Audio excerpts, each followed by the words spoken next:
Hello, hello. Welcome to my camper van. We're going on a drive. We are driving into Edinburgh today.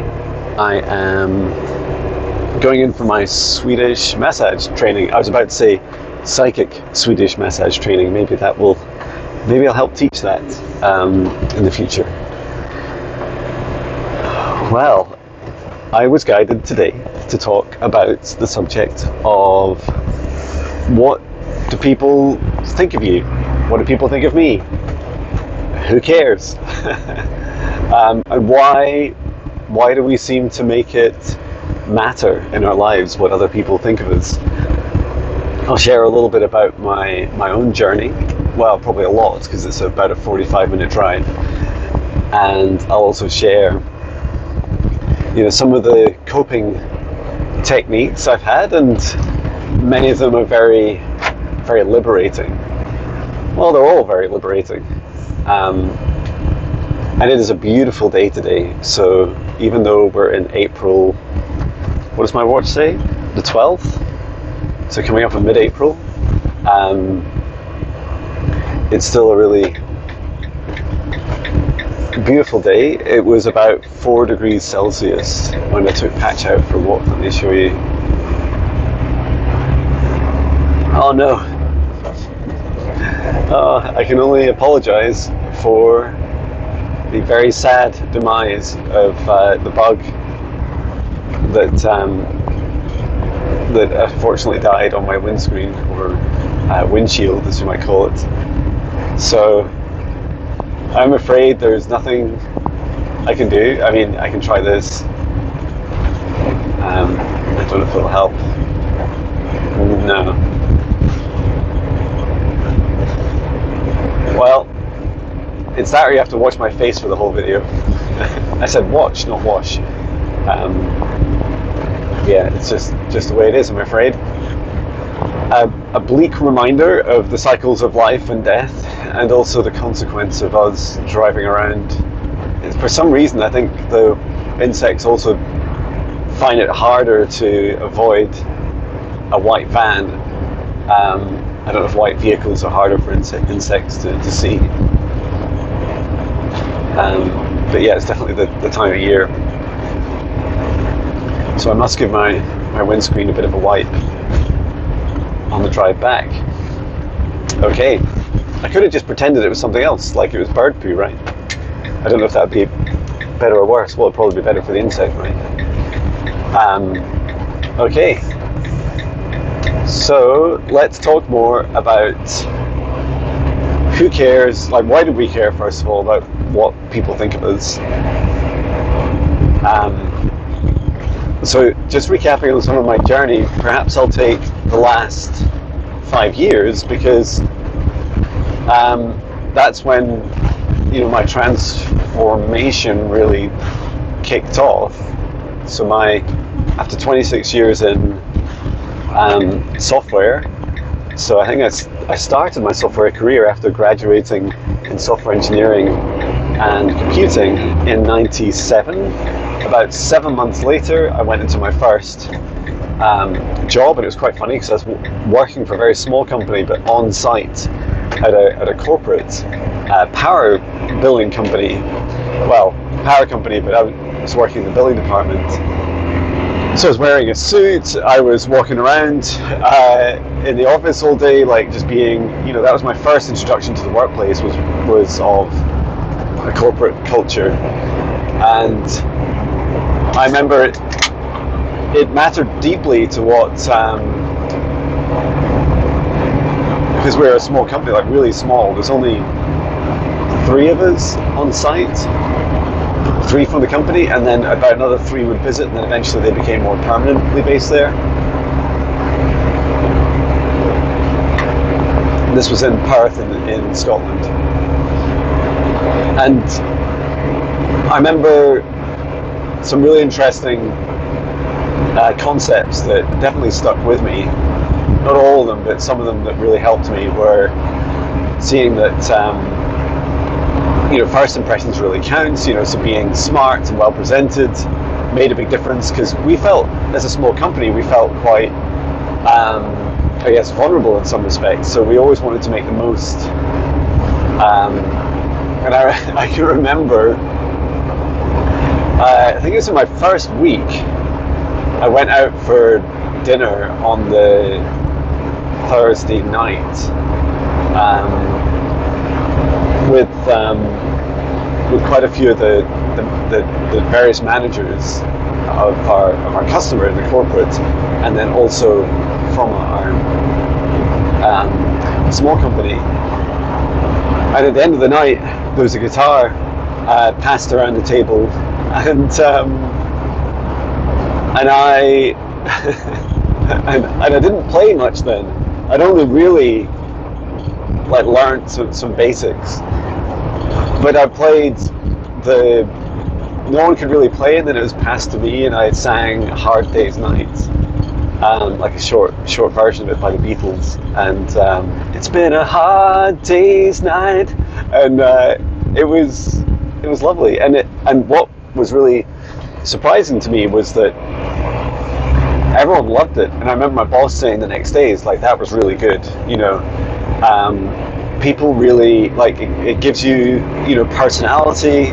They'll remember you now, around the office, clearly a passion of yours, and you're good at it. And I thought that was a really lovely thing to say, and it was very nurturing for me, and it did help me in hindsight, even though it's a long time ago now. It did help me in hindsight really see the value of taking as much of the whole of you to work as possible. Anyway, forward wind, another whatever that was. Well, that was just my first few days of 26 years in software, and my last 8 years was at Amazon, and I became, within the first 2 or 3 years, I became a senior software manager, managing multiple teams. We were doing artificial intelligence systems in recruitment. Some of the first, not the first, but some of the first. The really fascinating experience that happened to me was more than fascinating. It was transformational. Was that my I was just having a pause here, looking at the bug on the windscreen. But yeah, I went through my awakening, as I would describe it. I mean, we all get to define these terms, right? They're all individual experiences to us. And one thing that was really powerful for me about that meditation experience I had was that I felt, how would I describe it? I had a meditation. I saw, the creation of planets and stars and the sun and all kinds of things. The sun? Yeah, I think so. And all kinds of things. And what was really fascinating was that journey just triggered this transformation in me. And when I look back to those memories now, I had no idea how transformational that would be for me, right? I didn't know that it was going to trigger, first of all, a desire to meditate each day, and then that I would take those meditations and turn them into songs. And then just as we entered lockdown, so I was getting these reminders from the music distribution service I use called DistroKid. They gave me a 5-year anniversary little image saying, "Well done, John, 5 years since my 23rd album, and I just released my, I'm not sure which one it was. Was it the 167th album? Just a few days ago." So, and that's all in the space of what is that? 120 albums in 5 years. The changes that started to happen in me, first of all, I feel like I hid. So I was working full time at Amazon. I was managing about 30 plus teams. I was in the office until the lockdowns happened, and I was working very long hours. the way you dress there is casual, but sometimes casually smart, depending on who you're. If you're meeting someone, or maybe you just wear a nicer, like a clean hoodie. And I remember these experiences of. So much of it was integration for the first few years. So somewhere between 2017 and 2019, I was like going through these profound changes and integrating a lot of them. And I remember like a key thing for me was in 2019, and that would be 6 years in October, November time, where I went to ECETI on the west coast of the US in Portland, because I was over there. I traveled a lot over to the west coast, and I was doing with work, and I was doing a talent review there, which is like a kind of HR staff review, would be the more ancient terminology for it. And I remember like flying, so I flew over to Portland. I had no idea how far away it was, and it was so close. I didn't realize it was so close. And when I got there, met all these beautiful souls from around the world that had visited to come together, and some of those souls have sadly, died. They've passed on since. But the people I met, I started to realize that there's more people out there, and what it's like meeting them. And they. Not all of them were in corporate jobs, but some were, right? And some people, everyone from all kinds of walks of life, all cultures, all races. This is the all-inclusive awakening, individual and unique awakening journey that we go through. And that was a big thing. I remember explaining to my wife, I wanted to spend a couple of days longer in the US after my work trip, that I'd be paying for, or that we'd be paying for flights for me to go and visit this UFO ranch. That I was coming together for a meetup. I was going to meet lots of people that I've known online for what had been a couple of years already. And it was an incredible experience. And what it did for me, there were no trends back then, right? There was no, I'm not even sure TikTok existed. And if it did, when it was Musical.ly, or if it did, it was very, unpopular. People were not talking about, were not trending or having big followers quite yet. They were just starting to. And I remember one of them that stuck out to me was Aluna Ash, who hit over 100,000 subscribers around that time. But these were just, to give context about just a few years ago, how this world was still very naive to en masse. And these trends, although there's a lot of, you can describe as dark negative infiltration into the spiritual domain or domains, that actually a lot of this is helpful. It's almost like for spirituality, there's no such thing as bad press, right? Because you can, as long as you're getting the word out, right, and that awakenings are a thing, it is really helpful. Now, you can have fear and divide people over anything, right? So, of course, there's unintended or dark intentions about what can happen in our futures, and trying to divide us and saying, oh, if you're awakened, you're bad, or you're not awakened, so you're bad, or whatever it is. Those divisions, you can create divisions over anything. Colors of people's eyes, the length of their fingernails, their height, how high they can sing. It's just, you name it. There's just a whole broad range of things. There's no limit to darkness, right? If you can think it, there can be darkness of it.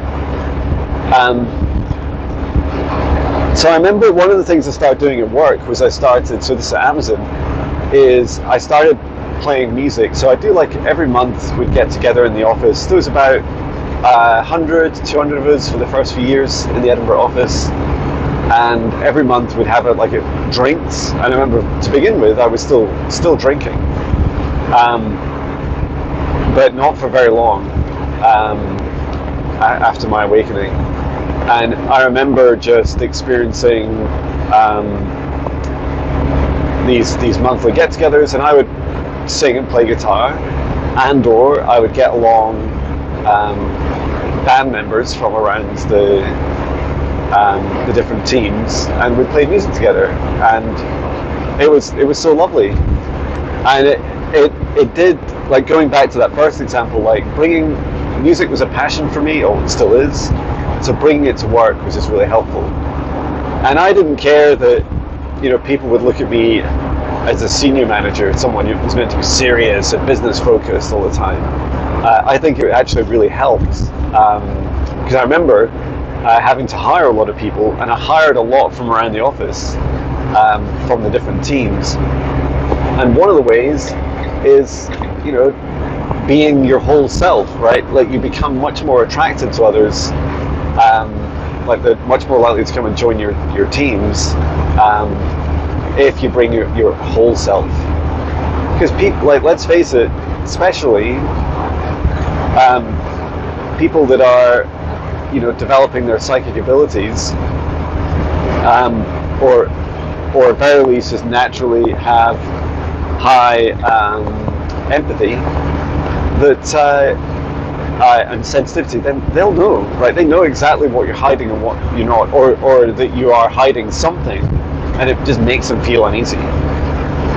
So I think that's a really wonderful, thing to do, is to just, first of all, take your passions to work. So there's your top tip. First tip, 17 minutes in, take your passion to work. Make sure people see, as much as you feel happy to, it feels right for you, to see, all aspects of you.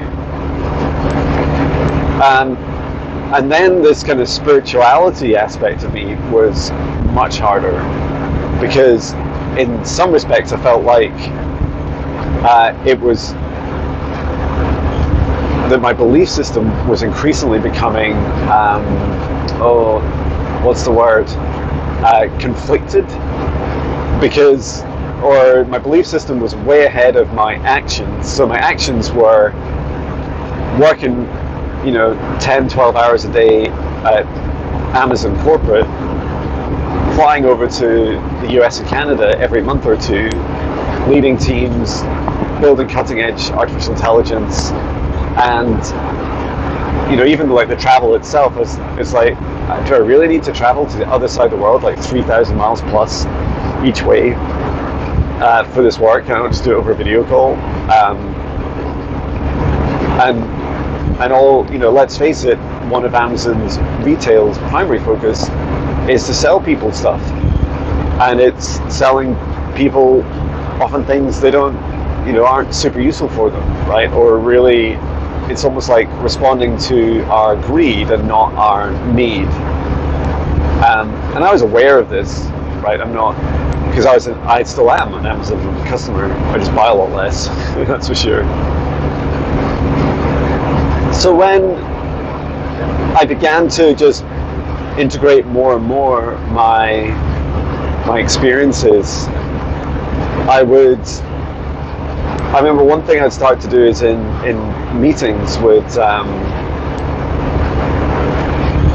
I sat there in a one-to-one with someone in particular, and they'd be telling me about their personal life, or about the challenges at work, and I could see their aura, and like sparkles around them.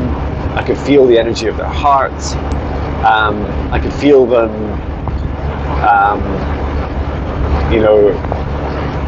feel how upset they were, or excited they were, or everything in between. And it was really fascinating. And I found that quite hard, because I was getting this extra information about people, and I wasn't scanning them or doing any energy healing. This is just what's broadcasting out of them, like resonating out of their auric field in particular. And I remember quite often I'd be looking at someone and my eyes would like kind of flit, like they're just gonna like glance over to the side of them as I saw something in their field, or I saw a change in the color of their aura. And these things can be quite distracting for you and the other person, but also they can, these experiences take time to integrate. And by integrate, I mean getting used to the fact that it happens, right? That it's real and that it's okay. And also that the other person likely, in the law of probability, is likely not aware of these things that you're experiencing. But what I would do is I learned to some really simple things that I still do to this day. I would say things like, if I could really feel the heart, like resonating from their heart, after they'd shared something, they often wanted to go off and just, start talking about solutions or ask me for a solution. And I would, just politely interrupt and say, I just want to acknowledge this journey, this pain, these challenges you've been experiencing. That must be really tough for you. Thank you so much for sharing. It's really, really helpful for me to see and feel like the breadth of how this affects you. And I acknowledge this is really challenging for you. And you know what?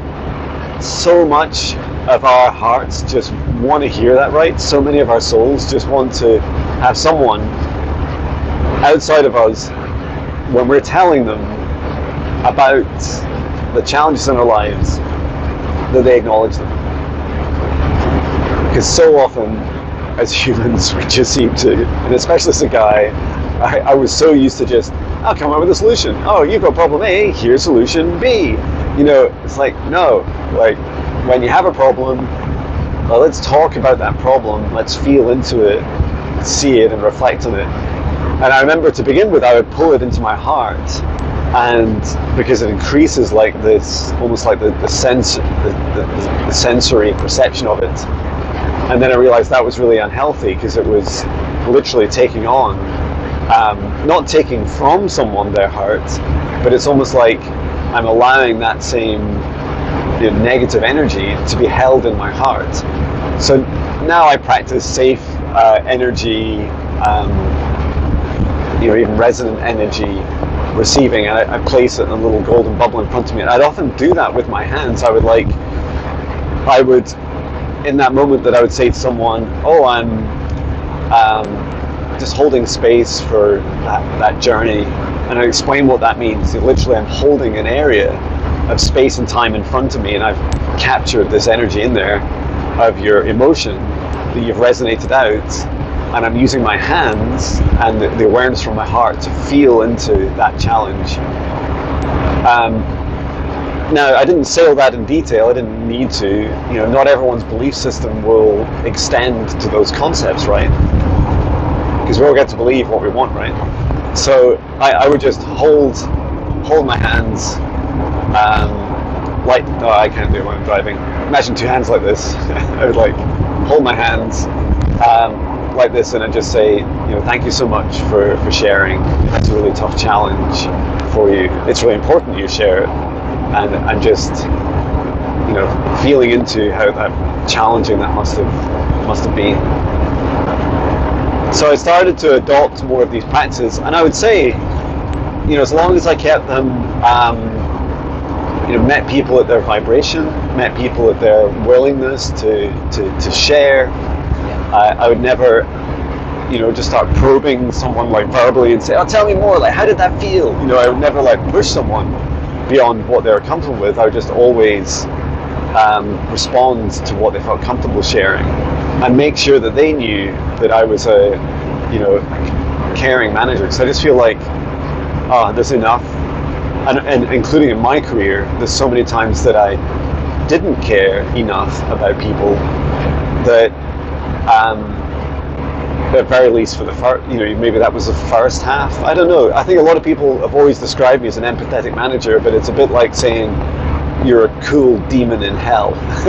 It's like everything's relative.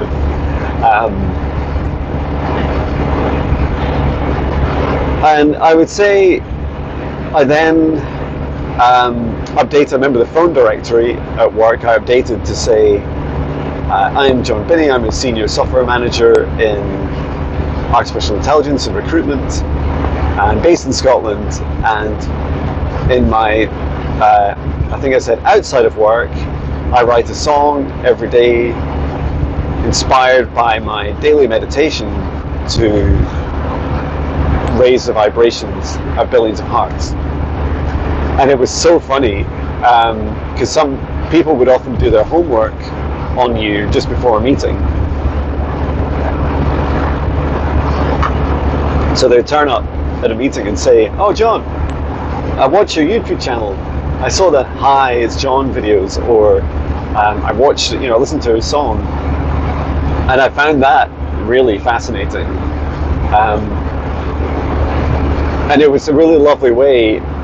A lot of people were really curious, like, what does raising vibrations of hearts mean? What does vibrations mean? Is that like good feelings or something? It's like, yes, that's it. So this was, that was like one of my first leaps forwards. And then the next thing I did is, now this wasn't long, I'd already turned part-time, right? Oh my God, look at that car.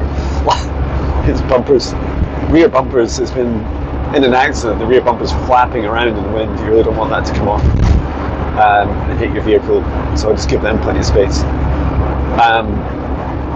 It was really, really fascinating just to experience that people's perception of me did gradually shift, because to begin with they saw me as like this kind of empire building, super successful, would one day be a director, and director was I was level 7, it was a level above me, and then as I shifted and became more, I don't know, maybe people would describe me more as a hippie, or more into spiritual stuff, or more into meditation, or more into music, and I felt like some of the underlying tensions were that that somehow these things are mutually exclusive, that they're like a pressure between the two. And maybe that's because within me there was a tension between the two, and that was, I felt like ethically I wanted to I did want to leave Amazon one day, and that I did want to go off and do something, whether it's initially I thought it was music. But then just before lockdowns, I started doing these, what I now call quantum psychic healing sessions twice a week. And so that's now been around 5 years or so doing sessions for people. And that, to begin with, I had no idea whether it would be a career for me or not, but I really enjoyed doing it. And I could tell the more I did it, the better I got at it. And then in the last year at Amazon, so this was 2023, because I left the office in April, so just a year, April 2024, and my contract ended at the end of May 2024. That I qualified as a meditation teacher, and so I started doing running meditations, and I would get whole varieties of numbers of people along, sometimes 1 or 2, sometimes as many as 10 or 15, and I just do a meditation each week, and people would come along, and they really enjoyed it. My boss would come along sometimes, and it was lovely, and it was fascinating because I was just doing that for a few months. Like, I think, was it like August? No, it must have been September. Maybe it was like, yeah, that's right, October, November, December 2023, and then into January 24, that's when I said to my boss, right, I'm gonna leave now. This year in 2024, I'm gonna leave. I'm gonna do some of these things. I'm gonna figure it out, but I'm gonna do some of these things full time. And I was also training in reflexology. So at that point, I think what other people thought of me was that I'd pretty much given up on my software career, that I've definitely become some sort of spiritual hippie guy. And I think what was also hard, what's hard about spirituality in many respects, is that it seems to have, ironically, you could argue,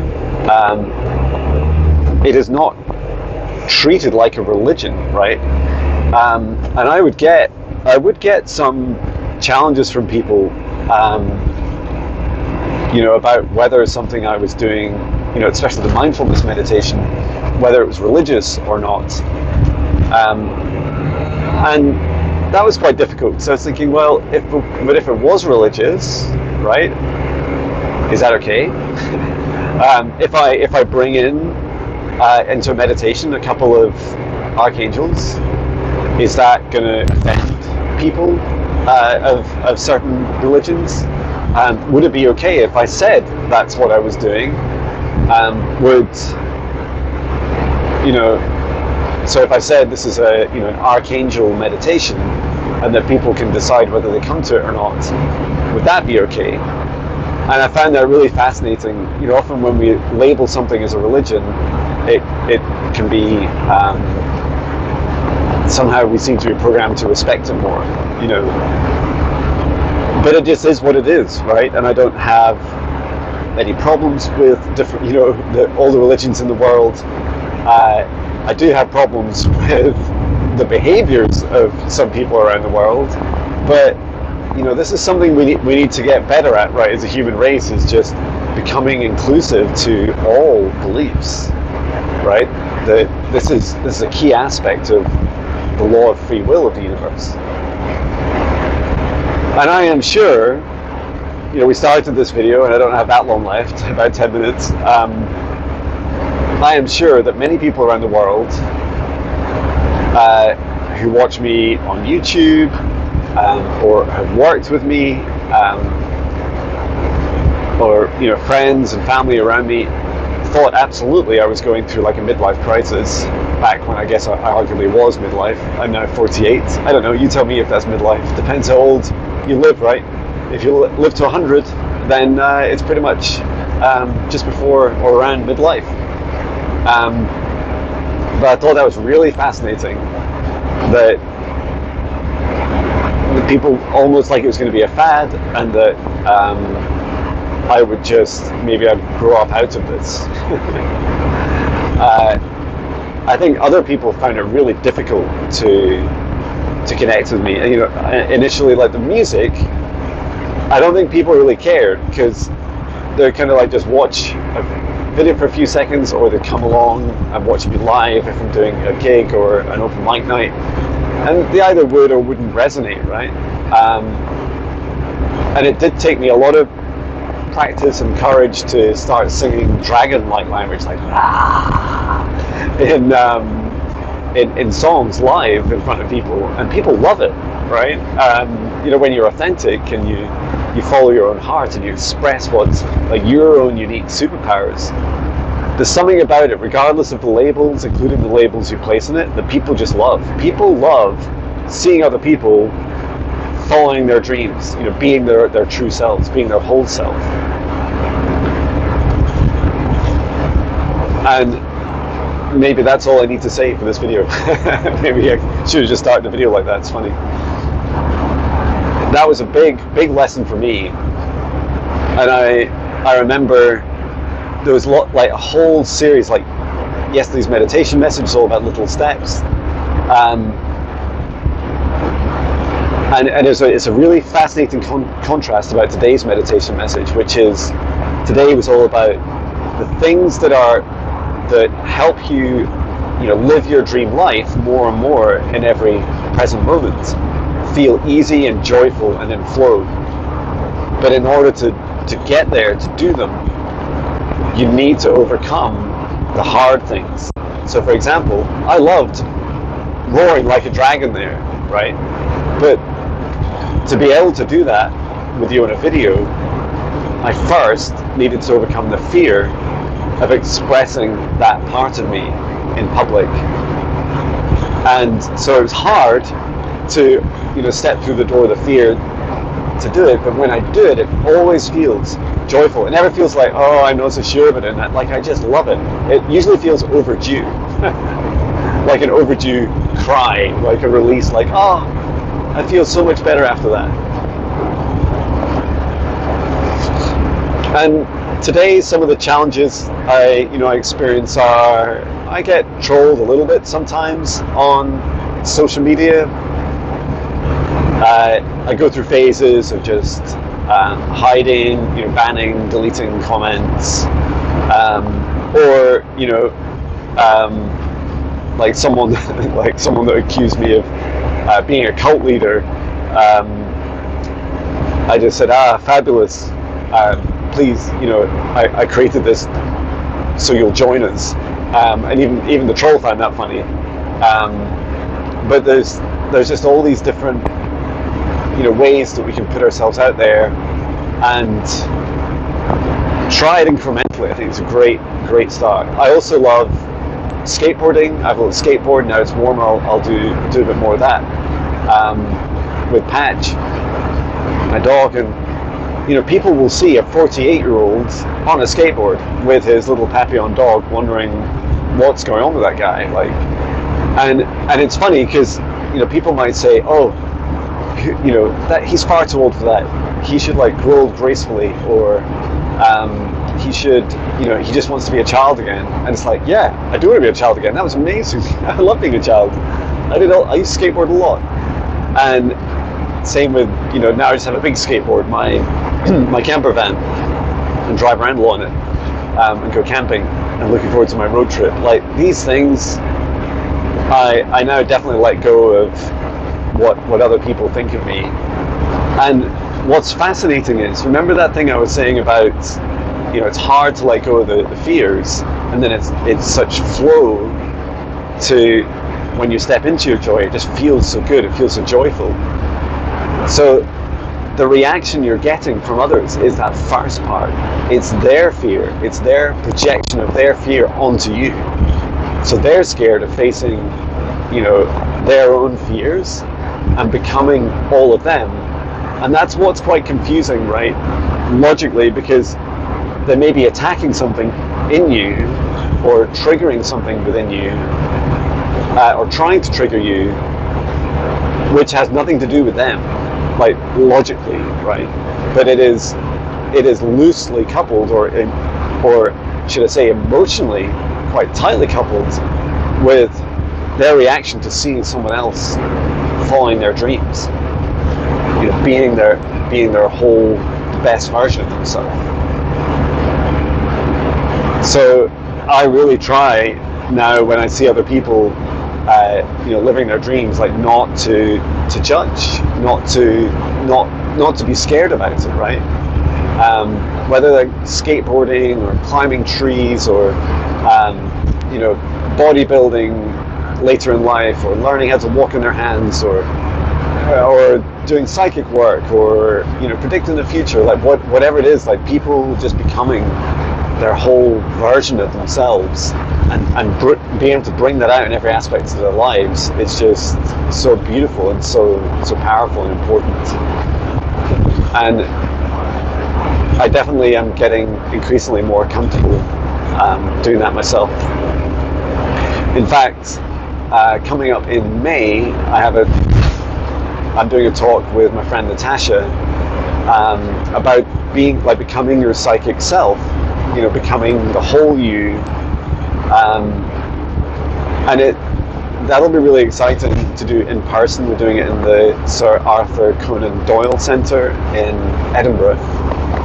So if you're in Edinburgh, come along and see us. and I love that, we're going to talk about our experiences of, becoming or reactivating ourselves, becoming psychic again, and doing it as full-time work, and then also, do a practice with people. And I expect it's to an audience who may, or they'll know the title of the talk.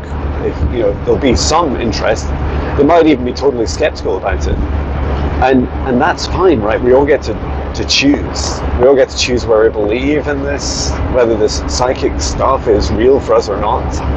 I just think that's so beautiful and powerful about the universe, is that we all get to decide what our own truths are, without through our own free will. So yeah, I am really excited about doing that, and also just discovering more ways. Like talking through this out loud has helped remind me that it's really helpful for me to go skateboarding. It's joyous for me, and it helps me when other people my age, other people that are in their 40s or 50s, see me skateboarding, like, he can do it. Why can't I? Why can't I do the things I used to love doing as a child? And yeah, I definitely encourage you to just, do this incrementally, right? Like bring these different parts of you to your work, to your life. Gradually introduce things to people, and start by meeting them where they're at.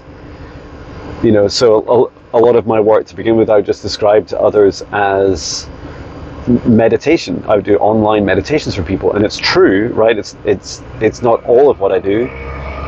If people were really interested and asked more, I'd say, well, in the meditation session, I also use my psychic abilities, and I talk to the client spirit guides, and I also do energy healing for people around the world. Like, these are just really important, truths to be shared when people are open and ready to hear them, right? And it's okay if they're not, right? It's okay if they say, oh, I don't believe in any of that stuff. Or if they say, oh, that's, I'd be too scared to do that, or how do you know that works? And some other judgments I would get, people would say things like, I shouldn't laugh, but I found it quite jarring, is they'd say, oh, how do you feel about making money out of people that are, that are down or vulnerable? And it's like, well, how do you think our doctors and nurses do this work for free? They're trying their best to help others with what they know, and I've learned something new to me, how to do quantum psychic healing. So I'll do that to help the people I can, and by paying me, they're enabling me to do it for more and more people, including them more, because I'm not all stressed out and in a corporate job all the time just to pay the bills. But everyone gets their own opinion, right? Everyone gets their own opportunity to express themselves. Anyway, here we are at the Nova Hotel. It feels like it's been a couple of months. Maybe it has been a couple of months since last year. I have so many warning signs about parking. Oh, there's loads of spaces. This is great news. And my favorite space is also available, which is really cool. Yeah, it's lovely weather here today. I suspect it's going to get very warm. Oh, look at the balloons. Wow, there's tons of spaces. I wonder why it's so quiet here. So I'm going to reverse my van in. See, I think today we're doing